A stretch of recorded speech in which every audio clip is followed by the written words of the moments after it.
Maraya Lakama. Si Prathiki Maraya ay isang ika-12 siglo na nagpapagaw sa Serana. Ang pangalan ng kanyang asawa ay Lakama. Ang kanyang bayan ay Amareshwar sa Lingasugar Taluk ng distrito ng Raichur. Ang pangalan ng Diyos ng bayang iyon, sina Amareshwar Maraiya at Lakama ay parehong botante. Nabibilang sa klase ng Dalit, minamaliit siya ng mga matataas na kasta doon.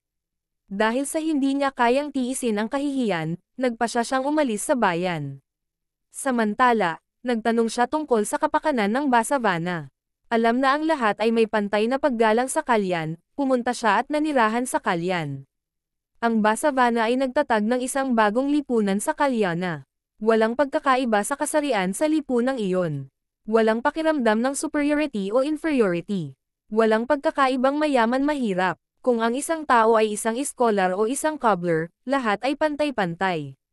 Ngunit, ang bawat tao ay kailangang gumawa ng isang bagay. Pinayagan siyang pumili ng trabahong gusto niya.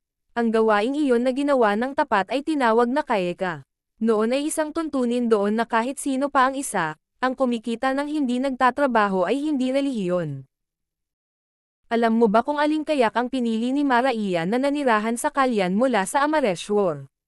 Hindi ito nag-aararo, hindi naghahabi, ang pagkakarpintero ay hindi isang trabaho, ang trabaho ng panday ay hindi trabaho ng magpapalayok, ano pa ba?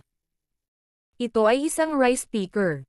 Ang trabaho ng asawa ni Maraiya na si Lakama ay mangolekta at magdala ng mga butil na natapon mula sa mga palayan sa harap ng bahay ng Basavana sa Dasoha, sa kalye, sa harap ng mga harapan ng tindahan, at mula sa mga palayan. Hindi niya kinain ang niluto. Pinakain nila ang mga nagugutom, ang mga walang magawa, ang mga ulila at pagkatapos ay kumain sila pagkatapos kumain ng lahat. Ang pagsukol dito ay tinatawag na desoha, sa kultura. Nakilala si Maraiya bilang Aide ka Maraiya, dahil dati niyang pinupulot ang mga palay na nagkalat at nasasayang. Sa isang paraan ang mag-asawang Maraiya Lakama ay ang mag-asawa ni Kayaka at Dasoha. Sa kasong ito, isang araw ay nakaupo si Maraiya na nakikipag-usap sa isang tao at nakalimutan ang tungkol sa kayakam sa oras na iyon. Nang makita iyon, binalaan ni Lakama si Maraiya at sinabing, nabaliw si Kayaka. Dahil, ang formula ng kayak ay kumita ng kailangan mo noon. Dalawang ay magpapatuloy.